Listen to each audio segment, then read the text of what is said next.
असुर केवल बाहरी शक्ति या बाहरी शत्रु नहीं थे। भारतीय महाकाव्यों जैसे महाभारत और रामायण में असुरता की असली व्याख्या हमेशा आंतरिक मानसिकता, भावनाओं और मानव मन के कमजोरियों में छिपी होती है। असुरता का वास्तविक अर्थ है वह अंधकार जो हमारे भीतर जन्म लेता है, जैसे लालच, क्रोध, अहंकार, ईर्ष्या, भय और अनियंत्रित इच्छाएं। जब हम किसी योद्धा या व्यक्ति की बाहरी शक्तियों को देखते हैं तो अक्सर हमें लगता है कि हार या विफलता बाहरी कारणों से आती है, लेकिन वास्तव में शास्त्र और इतिहास यही बताते हैं कि किसी भी योद्धा का पतन उसके भीतर के असुर की वजह से होता है। उदाहरण के लिए महाभारत में दुर्योधन का पतन केवल कौरवों की संख्या या बाहरी ताकत की कमी की वजह से नहीं हुआ, बल्कि उसका अंध क्रोध, अहंकार और ईर्ष्या ने उसे तर्कहीन निर्णय लेने पर मजबूर किया, जो अंततः उसकी हार का कारण बना। इसी तरह रामायण में रावण का विनाश केवल बाहरी युद्ध कौशल की असफलता नहीं था, बल्कि उसके भीतर के असुर, अहंकार, वासनाओं की अति और अपने कार्यों के नैतिक परिणामों की अनदेखी ने उसे बर्बाद कर दिया। मनुष्य के भीतर असुर तब उत्पन्न होता है जब भावनाएं, इच्छाएं और अहंकार उसके नियंत्रण से बाहर हो जाते हैं। क्रोध को देखें, जब क्रोध बिना नियंत्रण के उभरता है तो व्यक्ति की तर्कशक्ति कम हो जाती है, निर्णय क्षीण होते हैं और केवल क्षणिक संतुष्टि की ओर झुकाव बढ़ता है। लालच और वासनाएं भी आंतरिक असुर का ईंधन हैं। महाभारत और रामायण दोनों में पात्रों ने यह दर्शाया कि किसी योद्धा की ताकत या सामरिक कुशलता उसके जीवन की दिशा तय नहीं करती, बल्कि भीतर की मानसिक स्थिरता और भावनात्मक नियंत्रण ही निर्णायक होते हैं। अहंकार एक और प्रमुख असुर है। यह व्यक्ति को अपनी वास्तविक कमजोरियों का आभास नहीं होने देता और उसे यह भ्रम देता है कि उसकी शक्ति अनंत है। जैसे रावण स्वयं को अजेय मानता था, पर वास्तविकता यह थी कि उसका अहंकार उसके भीतर के असुर का प्रतीक था, जिसने उसे तार्किक निर्णय और विवेक से दूर कर दिया। भय और असुरक्षा भी मानसिक असुरता का प्रमुख कारण हैं। जब व्यक्ति अपने डर और असुरक्षा को समझने और नियंत्रित करने में विफल रहता है तो ये आंतरिक असुर उसके व्यवहार, निर्णय और अंततः उसके भाग्य को प्रभावित करते हैं। महाभारत में कर्ण का जीवन इसके उत्कृष्ट उदाहरण है। वह अत्यंत योग्य और प्रतिभाशाली था, लेकिन अपने जन्म और समाज में उसकी असुरक्षा ने उसके निर्णयों पर प्रभाव डाला और अंततः वह सही समय पर सही निर्णय लेने में असफल रहा। इस तरह आंतरिक असुर केवल नकारात्मक भावनाओं का समूह नहीं है, बल्कि मानसिक, भावनात्मक और नैतिक कमजोरियों का सम्मिलित रूप हैं, जो व्यक्ति को वास्तविक क्षमता से दूर ले जाते हैं। शास्त्र बताते हैं कि असुर को परास्त करने के लिए केवल बाहरी शक्ति पर्याप्त नहीं, बल्कि आत्मजागरूकता, ध्यान, मानसिक अनुशासन और नैतिक स्थिरता आवश्यक है। ध्यान दें कि ये आंतरिक असुर जन्मजात नहीं होते, वे तब विकसित होते हैं जब व्यक्ति अपनी मानसिक ऊर्जा, तर्कशक्ति और भावनाओं का संतुलित उपयोग नहीं करता। लालच, ईर्ष्या, अहंकार और क्रोध लगातार पोषित होते हैं और धीरे धीरे व्यक्ति का पूरा मानसिक ढांचा प्रभावित करते हैं। महाकाव्यों में जो पात्र विजयी होते हैं, उनका रहस्य केवल उनकी शक्ति में नहीं बल्कि उनकी मानसिक अनुशासन, आत्मनियंत्रण और भीतर के असुरों पर विजय में निहित है। इसलिए शास्त्र यह स्पष्ट रूप से कहते हैं कि असुर बाहर नहीं थे, वह भीतर थे और वही हमारे जीवन के निर्णय, सफलता और पतन का मुख्य कारण बनते हैं। जब कोई व्यक्ति अपने भीतर के असुर को पहचान लेता है, उसका अध्ययन करता है और उन्हें नियंत्रित करना सीखता है, तब वह अपनी शक्ति का सही दिशा में उपयोग कर पाता है और न केवल बाहरी चुनौतियों का सामना करता है, बल्कि मानसिक स्थिरता और दीर्घकालिक सफलता भी प्राप्त करता है। यह समझना जरूरी है कि बाहरी दुनिया में जितनी भी ताकत या संसाधन हो, यदि भीतर की असुरता पर विजय नहीं है, तो वे केवल क्षणिक उपलब्धियां बनकर रह जाती हैं। इसलिए यह पाठ दर्शकों को यह तथ्य स्थापित करने के लिए है कि असुर का सबसे बड़ा रूप मनुष्य के अपने भीतर का अंधकार, अव्यवस्था और भावनात्मक असंतुलन है, और वास्तविक विजय वही है जो अंदर के असुर को हराकर प्राप्त की जाती है। मनुष्य के भीतर के असुरों में सबसे शक्तिशाली और विनाशकारी रूप तीन हैं: गुस्सा, लालच और अहंकार। महाकाव्यों में इन तीन मानसिक शक्तियों का उदाहरण स्पष्ट रूप से देखने को मिलता है, और शास्त्र बताते हैं कि ये केवल भावनाएं नहीं, बल्कि हमारे निर्णय, दृष्टिकोण और जीवन की दिशा को नियंत्रित करने वाली मानसिक प्रक्रियाएं हैं। गुस्सा या क्रोध मानव मन में सबसे तीव्र और अचानक उत्पन्न होने वाली शक्ति है, जो तुरंत तर्क और विवेक की क्षमता को कमजोर कर देता है। जब गुस्सा नियंत्रण से बाहर हो जाता है तो व्यक्ति केवल क्षणिक प्रतिक्रिया में निर्णय लेता है, जो अक्सर लंबे समय में विनाशकारी साबित होता है। महाभारत में दुर्योधन का क्रोध, जो कि कौरवों और पांडवों के संघर्ष में स्पष्ट रूप से दिखाई देता है, यह दिखाता है कि आंतरिक क्रोध कैसे बाहरी परिस्थितियों से बड़ी विपत्ति उत्पन्न कर सकता है। गुस्सा न केवल निर्णय लेने की क्षमता को कमजोर करता है, बल्कि शरीर और मानसिक स्वास्थ्य पर भी गंभीर प्रभाव डालता है। शोध बताते हैं कि लगातार क्रोध का अनुभव करने वाले व्यक्ति का स्ट्रेस हार्मोन कोर्टिसोल बढ़ता है, जिससे शरीर में अस्थिरता, उच्च रक्तचाप और मानसिक थकान होती है। और यही विज्ञान शास्त्रीय रूप से बताता है कि गुस्सा केवल मानसिक असंतुलन नहीं, बल्कि आंतरिक असुर का सबसे पहला और स्पष्ट संकेत है। लालच दूसरा आंतरिक असुर व्यक्ति को तात्कालिक सुख और लाभ की ओर आकर्षित करता है और उसे दीर्घकालिक नैतिकता और तर्क से दूर ले जाता है। रावण का पतन इसका आदर्श उदाहरण है। उसने केवल शक्ति और वासनाओं की इच्छा में फंसकर अपने साम्राज्य और परिवार की सुरक्षा को खतरे में डाल दिया। लालच आंतरिक असुर इसलिए बनता है क्योंकि यह व्यक्ति की दृष्टि को सीमित कर देता है, उसकी प्राथमिकताओं को विकृत करता है और उसे केवल स्वार्थपूर्ण निर्णय लेने के लिए प्रेरित करता है। शास्त्र बताते हैं कि लालच का पोषण तब होता है जब मनुष्य अपने इच्छाओं और आवश्यकताओं में अंतर नहीं समझ पाता और केवल बहिर्मुखी लाभ, प्रतिष्ठा या भौतिक सुख की ओर झुकता है। तीसरा और सबसे खतरनाक आंतरिक असुर है अहंकार, जो व्यक्ति को अपने अस्तित्व, शक्ति और योग्यता के बारे में वास्तविकता से अलग भ्रम में डालता है। अहंकार व्यक्ति को यह विश्वास दिलाता है कि वह अजेय है, उसका निर्णय हमेशा सही है और उसे किसी से सीखने या स्वयं सुधारने की आवश्यकता नहीं है।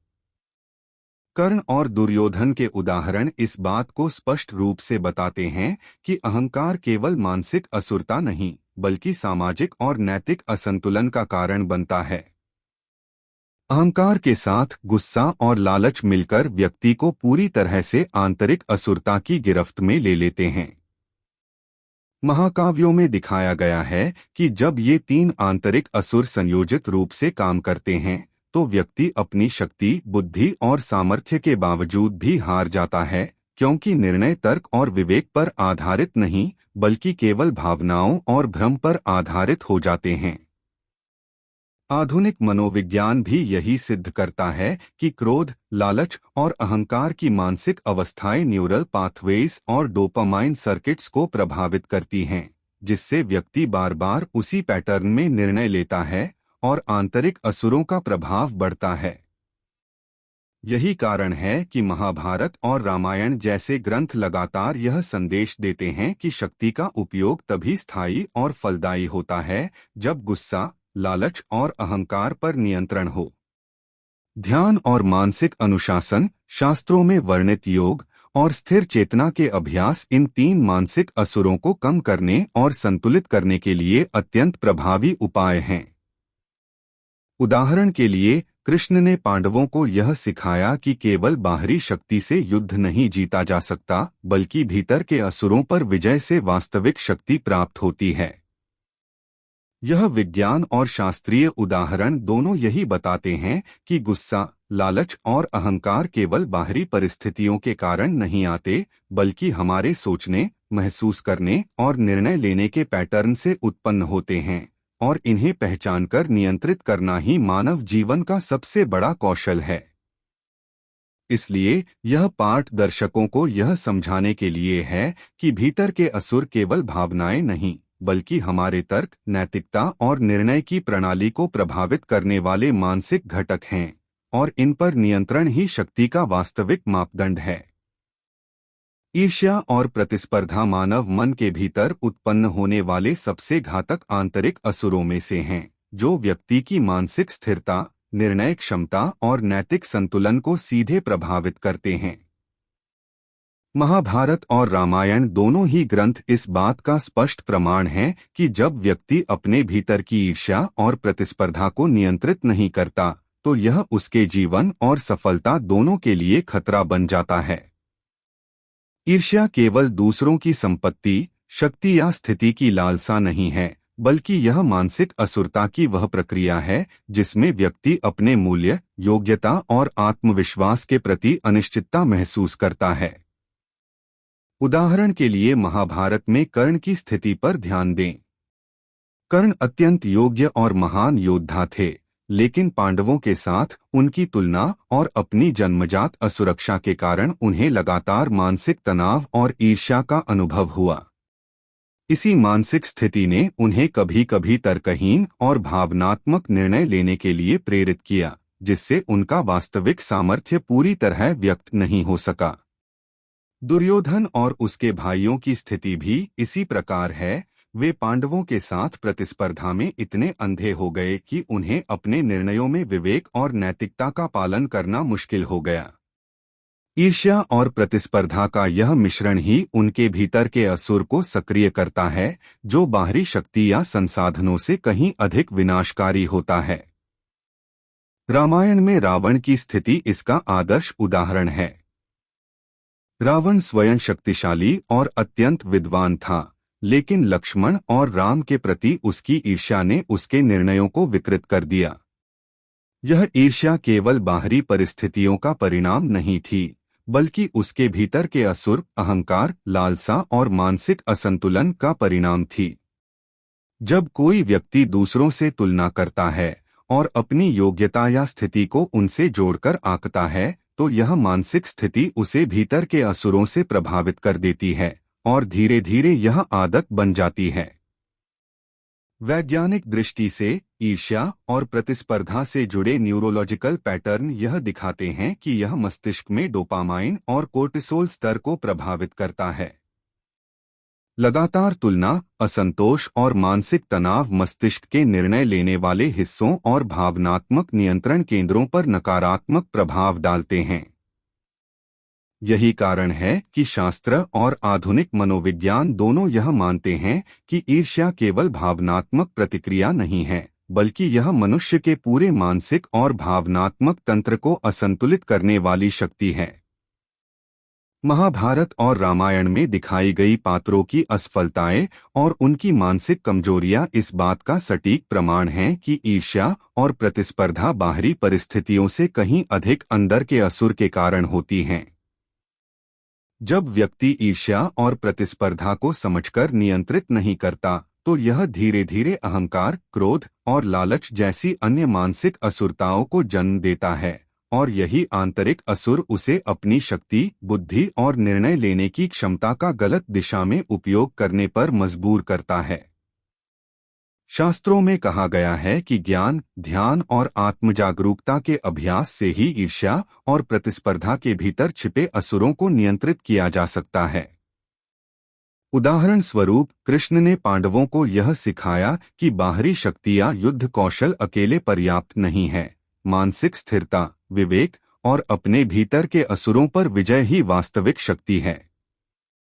इसलिए यह पाठ दर्शकों को यह समझाने के लिए है कि ईर्ष्या और प्रतिस्पर्धा केवल बाहरी परिस्थितियों का परिणाम नहीं, बल्कि भीतर के असुरों का गठन करती हैं, और इन पर विजय पाना ही व्यक्ति को मानसिक स्थिरता, सामरिक सफलता और वास्तविक विजय की ओर ले जाता है। इस ज्ञान को अपनाकर आज का आधुनिक मनुष्य भी अपने भीतर के असुरों को पहचान सकता है, उन्हें नियंत्रित कर सकता है और अपने जीवन में स्थायी सफलता, मानसिक शांति और नैतिक संतुलन प्राप्त कर सकता है। भीतर के असुर का सबसे मूलभूत और गहरा कारण है भय और असुरक्षा, जो मानव मन में एक तरह की नकारात्मक ऊर्जा का स्रोत बन जाती है और धीरे धीरे उसके निर्णयों, व्यवहार और जीवन की दिशा को नियंत्रित करने लगती है।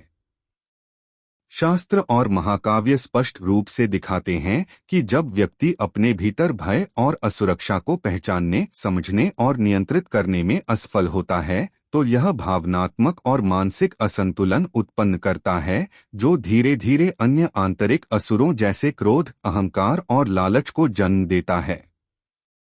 महाभारत में कर्ण और दुर्योधन के जीवन में यह मानसिक संरचना स्पष्ट रूप से दिखाई देती है। कर्ण का जन्म असुरक्षित परिस्थितियों में हुआ, जिसके कारण उसे सामाजिक अस्वीकृति और आत्मसंदेह का अनुभव लगातार होता रहा। इसी असुरक्षा ने उसके निर्णयों पर प्रभाव डाला और उसे अपनी शक्ति और क्षमता का पूर्णतः सही उपयोग करने से रोका। दुर्योधन भी बाहरी ताकत में प्रबल था, लेकिन उसकी भीतरी असुरक्षा, विशेषकर अपने भाइयों और पांडवों के प्रति, ने उसे गलत दिशा में निर्णय लेने और अहंकार तथा ईर्ष्या के चक्र में फंसने के लिए प्रेरित किया। रामायण में रावण की असफलता भी इसी मानसिक संरचना से जुड़ी है। रावण में अत्यधिक ज्ञान और शक्ति के बावजूद उसके भीतर की असुरक्षा और भय, खासकर उसके अधीनस्थों और लक्ष्मण राम के प्रति, ने उसे तर्कहीन और भावनात्मक निर्णय लेने पर मजबूर किया, जिससे उसका साम्राज्य और जीवन दोनों खतरे में पड़े। भय और असुरक्षा का विज्ञान यह बताता है कि जब मनुष्य अपने डर और असुरक्षा का सामना नहीं करता, तो मस्तिष्क में लगातार तनाव उत्पन्न होता है, कोर्टिसोल और एड्रेनालिन स्तर बढ़ते हैं और व्यक्ति मानसिक रूप से अस्थिर हो जाता है। इसका परिणाम यह होता है कि व्यक्ति सटीक और तार्किक निर्णय लेने में असफल हो जाता है और उसकी सोच सीमित हो जाती है। शास्त्र भी यही संदेश देते हैं कि भीतरी असुर का सबसे पहला और मूलभूत रूप यही भय और असुरक्षा है, और अन्य सभी आंतरिक असुर जैसे क्रोध, अहंकार और लालच इसी से पोषित होते हैं। जब व्यक्ति अपनी असुरक्षा से भागता है, तो यह भय मानसिक रूप से प्रक्षिप्त होता है और जीवन के हर निर्णय में छिपकर प्रभाव डालता है। उदाहरण के लिए, युद्ध के मैदान में योद्धाओं का मानसिक संतुलन अक्सर उनके डर और असुरक्षा को नियंत्रित करने की क्षमता पर निर्भर करता था। कृष्ण ने पांडवों को यह सिखाया कि बाहरी युद्ध कौशल या शक्ति के बावजूद यदि आंतरिक असुर, भय और असुरक्षा को नियंत्रित नहीं किया गया, तो यह सबसे शक्तिशाली योद्धा को भी पराजित कर सकता है।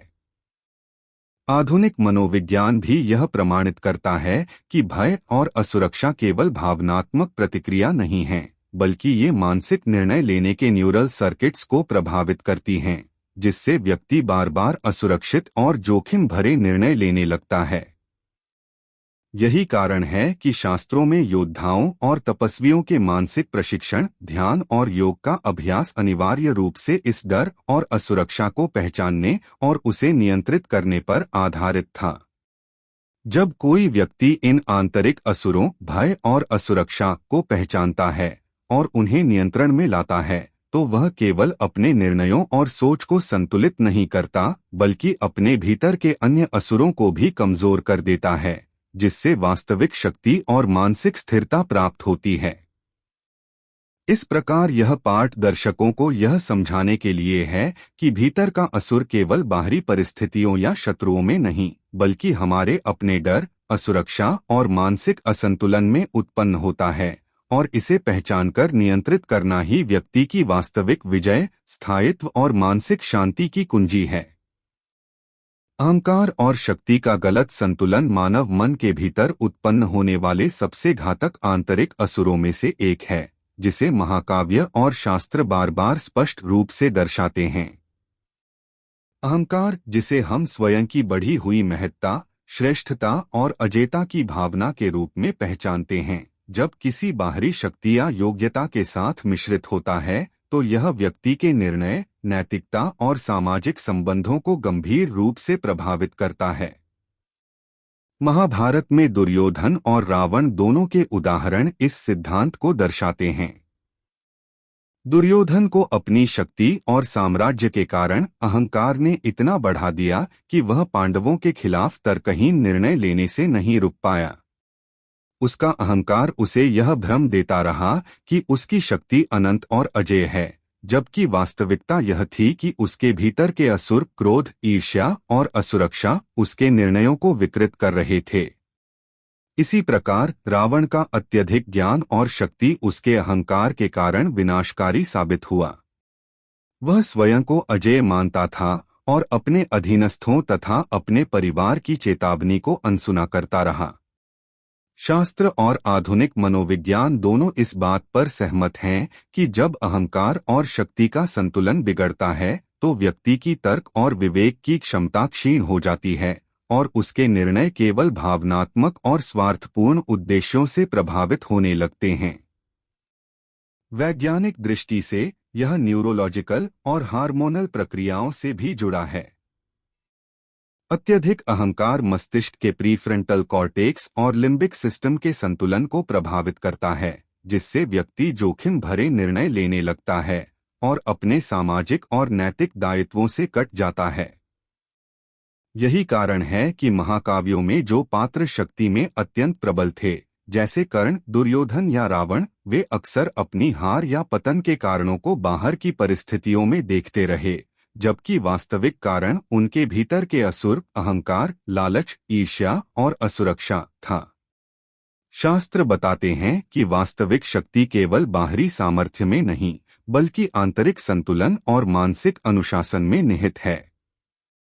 ध्यान, योग और आत्मजागरूकता के अभ्यास द्वारा ही व्यक्ति अपने भीतर के अहंकार को नियंत्रित कर सकता है और शक्ति का उपयोग सही दिशा में कर सकता है।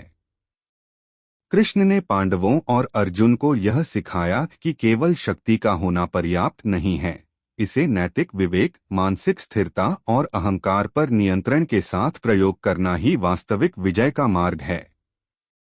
जब व्यक्ति अपने भीतर के अहंकार और शक्ति के संतुलन को पहचान लेता है और उसे नियंत्रित करना सीखता है, तब वह अपने निर्णयों में संतुलित, तार्किक और नैतिक रूप से सुदृढ़ बन जाता है।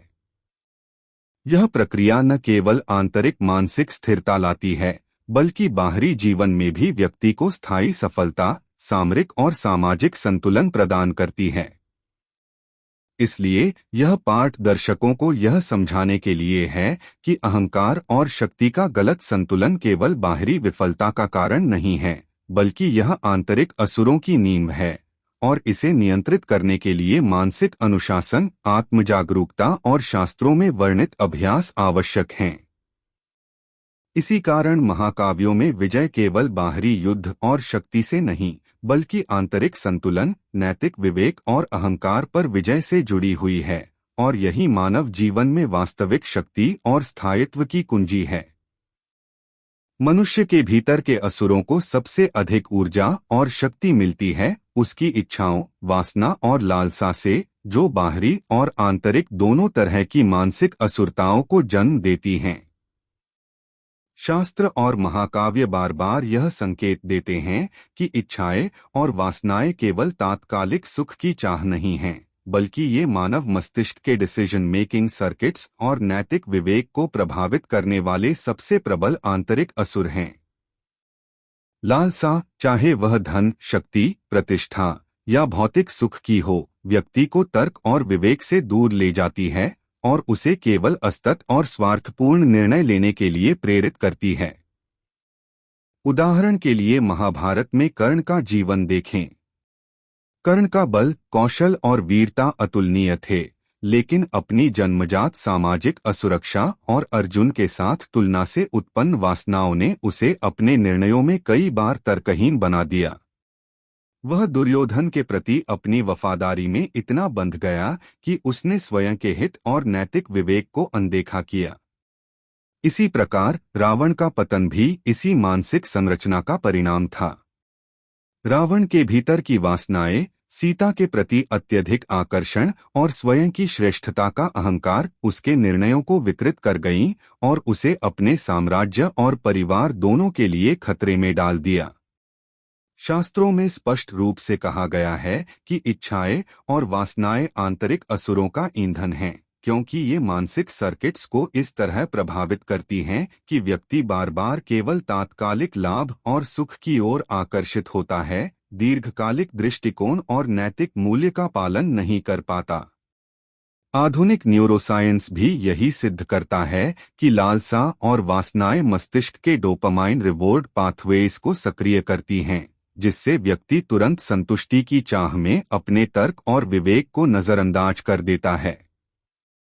यही कारण है कि महाकाव्यों में जितने भी शक्तिशाली योद्धा और राजा हैं, उनकी सबसे बड़ी असफलता केवल बाहरी विरोधियों से नहीं, बल्कि अपनी अविचारित इच्छाओं और वासना प्रधान मानसिकता से हुई है।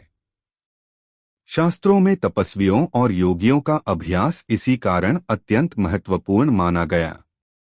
ध्यान, मानसिक अनुशासन और आत्मजागरूकता के माध्यम से व्यक्ति अपने भीतर उत्पन्न होने वाली इच्छाओं और वासना के प्रभाव को पहचान सकता है, उन्हें नियंत्रित कर सकता है और अपने आंतरिक असुरों को कमजोर कर सकता है।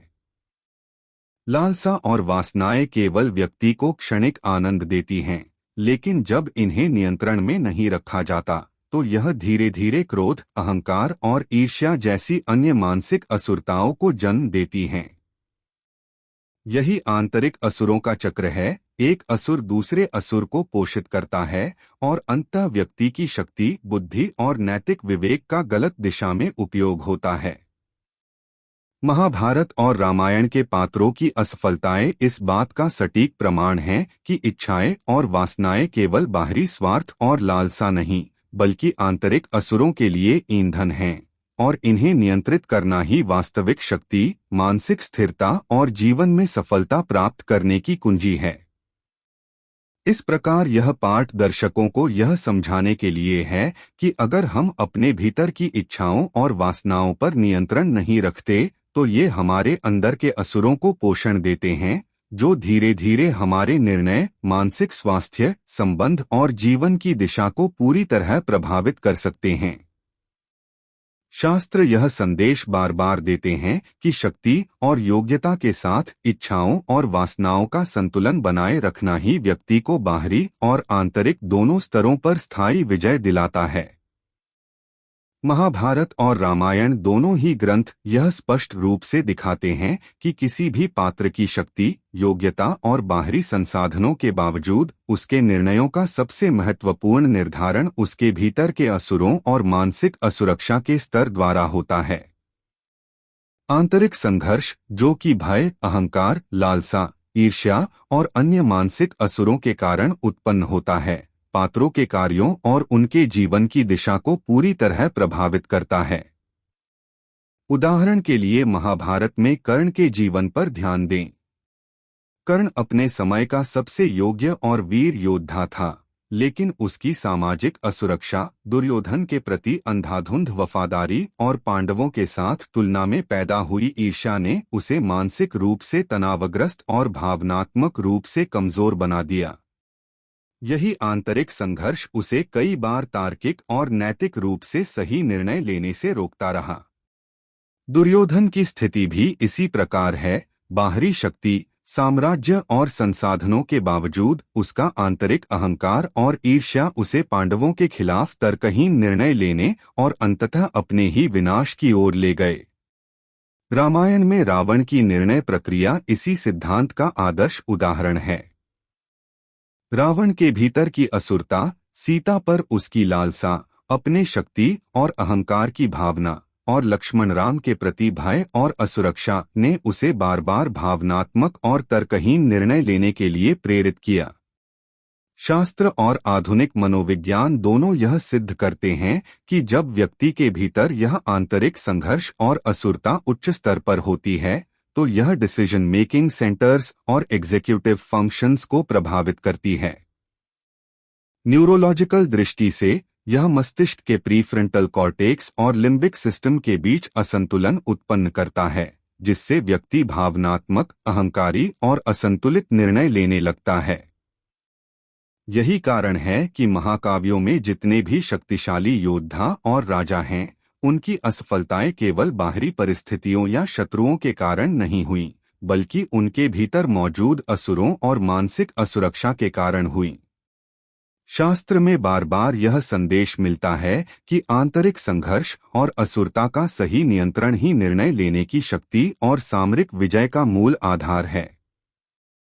कृष्ण ने अर्जुन को युद्ध के मैदान में यही सिखाया कि केवल बाहरी शक्ति, शारीरिक कौशल या युद्धकला पर्याप्त नहीं है। व्यक्ति को अपने भीतर की असुरताओं और आंतरिक संघर्षों को पहचानना, उनका विश्लेषण करना और उन्हें नियंत्रित करना आना चाहिए।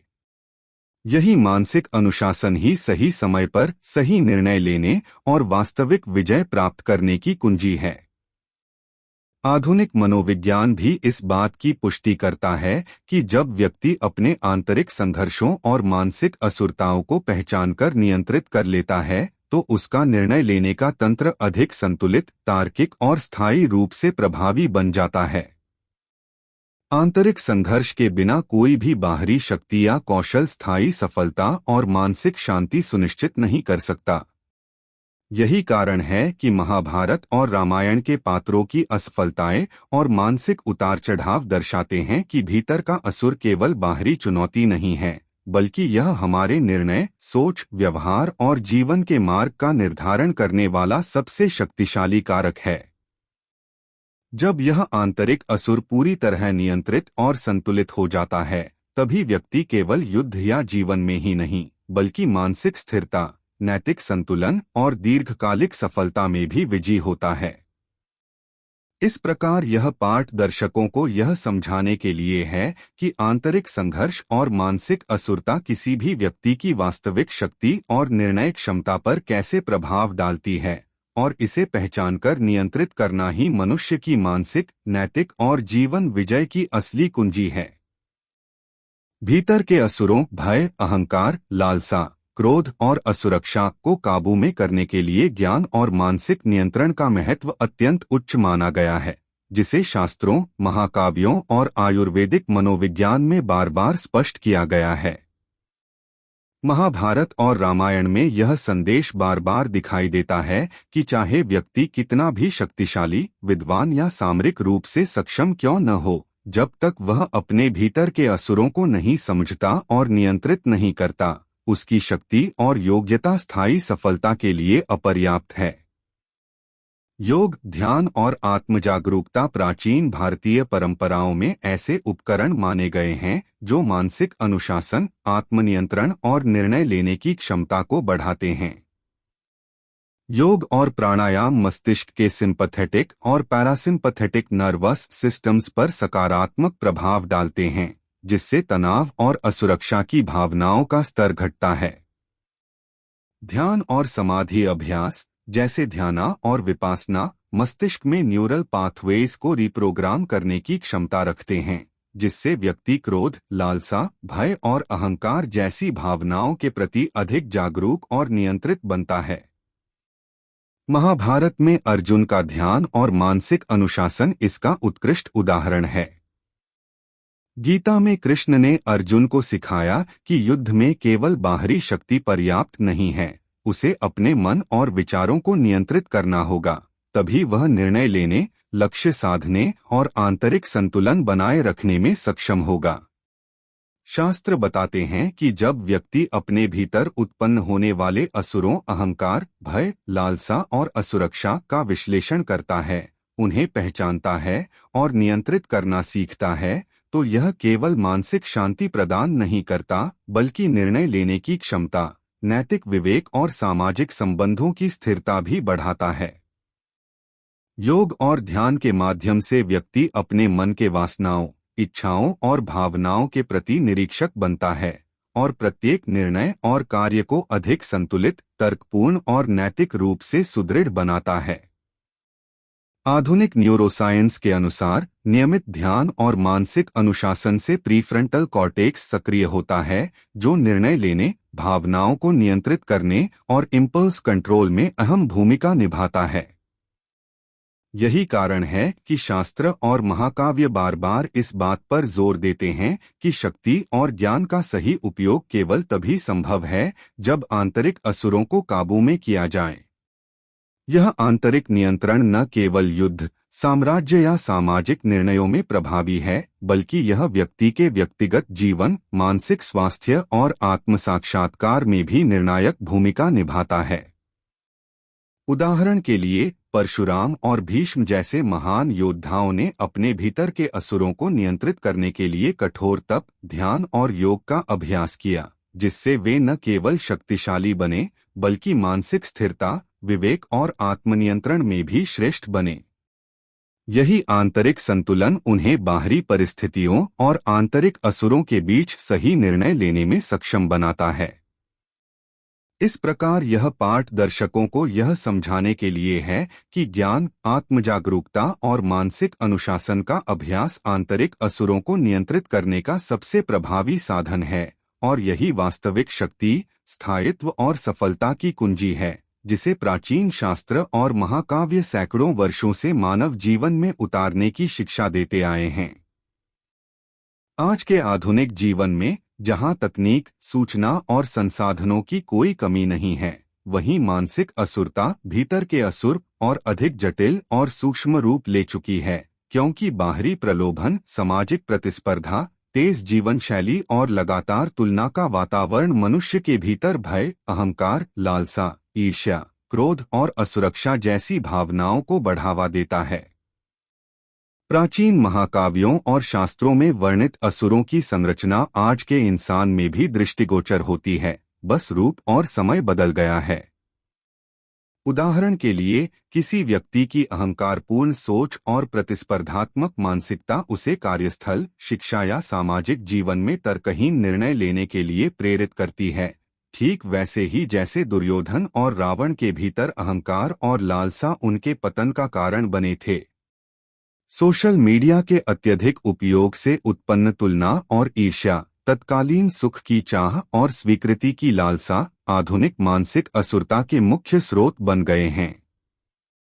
न्यूरोसाइंस के अनुसार, लगातार कंपैरिजन और एक्सटर्नल वैलिडेशन की चाह डोपामाइन रिवॉर्ड सिस्टम को सक्रिय करती है, जिससे व्यक्ति अपने भावनात्मक नियंत्रण को खो देता है और छोटी छोटी असफलताओं पर अत्यधिक प्रतिक्रिया करने लगता है।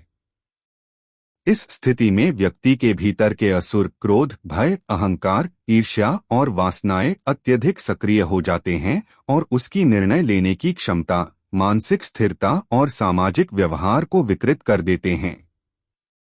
लेकिन शास्त्र और प्राचीन ज्ञान इस बात का मार्गदर्शन देते हैं कि आधुनिक इंसान भी इन आंतरिक असुरों को पहचान और नियंत्रित कर सकता है। नियमित ध्यान, मानसिक अनुशासन, योग और आत्मजागरूकता के अभ्यास से व्यक्ति अपनी भावनाओं और वासनाओं पर नियंत्रण पा सकता है। उदाहरण के लिए, माइंडफुलनेस और ब्रेथ कंट्रोल जैसी तकनीकें प्रीफ्रंटल कॉर्टेक्स और लिम्बिक सिस्टम के बीच संतुलन बनाती हैं, जिससे इंपल्सिव रिएक्शंस कम होती हैं और व्यक्ति अधिक संतुलित और तार्किक निर्णय लेने लगता है। साथ ही आंतरिक मूल्य, नैतिकता और दीर्घकालिक दृष्टिकोण पर ध्यान देने से व्यक्ति केवल तात्कालिक सुख और स्वार्थी निर्णयों के जाल में नहीं फंसता। महाकाव्यों और शास्त्रों की तरह आधुनिक इंसान को भी यह समझना होगा कि भीतर के असुर केवल बाहरी परिस्थितियों या व्यक्तियों से उत्पन्न नहीं होते, बल्कि यह हमारे भीतर उत्पन्न होने वाले भय, लालसा, अहंकार और असुरक्षा से पोषित होते हैं। यदि इन्हें नियंत्रित करना सीख लिया जाए तो व्यक्ति न केवल मानसिक स्थिरता और आत्मसम्मान हासिल कर सकता है, बल्कि अपने जीवन में सफलता, संतुलन और सामाजिक समृद्धि भी सुनिश्चित कर सकता है। इसलिए यह पाठ दर्शकों को यह समझाने के लिए है कि आधुनिक जीवन के सभी लाभ और उपलब्धियों के बावजूद आंतरिक असुरता हर व्यक्ति में मौजूद है, और इसे पहचानने, समझने और नियंत्रित करने की कला ही वास्तविक शक्ति, मानसिक शांति और दीर्घकालिक सफलता की कुंजी है। यदि व्यक्ति अपने भीतर के असुरों के प्रभाव को नजरअंदाज करता है, तो वह बाहरी जीत और संसाधनों के बावजूद आंतरिक असफलता का शिकार बन सकता है, ठीक वैसे ही जैसे प्राचीन महाकाव्यों में पात्र अपनी असुरताओं के कारण हारते रहे। इस प्रकार आधुनिक जीवन में भी शास्त्रों और महाकाव्यों की सीख वही है। भीतर के असुरों को नियंत्रित करना और मानसिक अनुशासन विकसित करना ही मानव जीवन का सबसे महत्वपूर्ण उद्देश्य और असली विजय है। महाभारत और रामायण जैसे प्राचीन ग्रंथ बार बार यह संदेश देते हैं कि वास्तविक विजय केवल युद्ध, साम्राज्य, धन, प्रतिष्ठा या शक्ति प्राप्त करने में नहीं है, बल्कि यह उस कठिन कार्य में निहित है जिसे व्यक्ति अपने भीतर के असुर, भय, अहंकार, लालसा, ईर्ष्या, क्रोध और असुरक्षा को पहचानने, समझने और काबू में करने के लिए करता है। इतिहास और शास्त्र इस बात के साक्षी हैं कि जितने भी शक्तिशाली योद्धा, राजा या साम्राज्य रहे, उनकी असफलताएं केवल बाहरी चुनौतियों के कारण नहीं हुईं। उनका मूल कारण यह था कि उन्होंने अपने भीतर के असुरों और मानसिक असुरताओं को नियंत्रित नहीं किया। उदाहरण स्वरूप, रावण का पतन केवल राम की शक्ति या रणकौशल के कारण नहीं हुआ, बल्कि उसके भीतर उत्पन्न लालसा और अहंकार के कारण उसके निर्णय विकृत और तर्कहीन बने। इसी प्रकार कर्ण और दुर्योधन जैसी महायुद्ध की कहानियों में भी उनकी बाहरी शक्ति, कौशल और सामरिक बुद्धि के बावजूद आंतरिक असुर, सामाजिक असुरक्षा, वासना, ईर्ष्या और अंधाधुंध वफादारी ने उन्हें कई बार गलत निर्णय लेने और अंततः हानि उठाने के लिए मजबूर किया। शास्त्रों में यह स्पष्ट किया गया है कि जब व्यक्ति अपने भीतर उत्पन्न होने वाले असुरों को नियंत्रित करने में सक्षम होता है, तभी उसकी शक्ति स्थायी, निर्णय तर्कपूर्ण और कार्य प्रभावशाली बनते हैं। योग, ध्यान, आत्मजागरूकता और मानसिक अनुशासन जैसे प्राचीन अभ्यास इसीलिए महत्वपूर्ण माने गए क्योंकि ये न केवल मानसिक शांति और संतुलन प्रदान करते हैं, बल्कि व्यक्ति को decision making capacity, emotional stability और मोरल क्लैरिटी भी देते हैं। आधुनिक न्यूरोसाइंस के अनुसार नियमित मानसिक अभ्यास और सेल्फ रिफ्लेक्शन मस्तिष्क के प्रीफ्रंटल कॉर्टेक्स और लिम्बिक सिस्टम के बीच संतुलन स्थापित करता है, जिससे इंपल्सिव रिएक्शंस कम होती हैं और व्यक्ति आंतरिक असुरों के प्रभाव से मुक्त होकर अधिक सशक्त निर्णय लेने में सक्षम होता है। इसी मानसिक नियंत्रण के माध्यम से व्यक्ति बाहरी दुनिया के संघर्षों, सामाजिक प्रतिस्पर्धा और जीवन की चुनौतियों का सामना अधिक स्थिरता और संतुलन के साथ कर सकता है। महाकाव्यों में तपस्वियों, ऋषियों और महान योद्धाओं की सबसे बड़ी शक्ति केवल उनके बाहरी कौशल या अस्त्रों में नहीं थी, बल्कि उनके भीतर उत्पन्न असुरों पर नियंत्रण और आत्मजागरूकता में निहित थी। यही कारण है कि शास्त्र और प्राचीन परंपराएं बार बार यह संदेश देती हैं कि आंतरिक विजय बाहरी विजय से कहीं अधिक महत्वपूर्ण और स्थायी है। बाहरी जीत क्षणिक होती है, जबकि अपने भीतर के असुरों पर विजय प्राप्त करना व्यक्ति को मानसिक स्थिरता, आत्मसम्मान, नैतिक विवेक और दीर्घकालिक सफलता की स्थायी स्थिति प्रदान करता है। आधुनिक जीवन में भी चाहे व्यक्ति धन, प्रतिष्ठा या ज्ञान में कितना भी सफल क्यों न हो, जब तक वह अपने भीतर के असुरों, क्रोध, लालसा, भय और अहंकार को नियंत्रित नहीं करता, तब तक उसकी बाहरी सफलताएं स्थायी नहीं रह सकती। यही सबसे बड़ा सबक है जिसे महाकाव्य और शास्त्र बार बार सिखाते हैं। सच्ची शक्ति, स्थायित्व और जीवन में वास्तविक विजय का स्रोत केवल बाहरी संघर्ष में नहीं, बल्कि अपने भीतर उत्पन्न होने वाले असुरों पर नियंत्रण और मानसिक अनुशासन में है।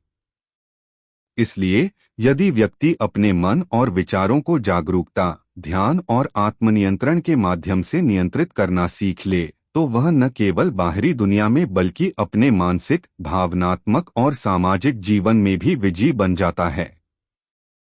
इस अंतिम पार्ट में दर्शकों के लिए यह संदेश है कि आंतरिक विजय को पहचानना, अपने भीतर के असुरों को जीतना और मानसिक अनुशासन को अपनाना ही जीवन की वास्तविक सफलता, स्थायित्व और स्थायी खुशी की कुंजी है। और यही प्राचीन शास्त्रों और महाकाव्यों की सबसे बड़ी सीख है, जो आज भी प्रत्येक मानव के लिए प्रासंगिक और मार्गदर्शक बनी हुई है।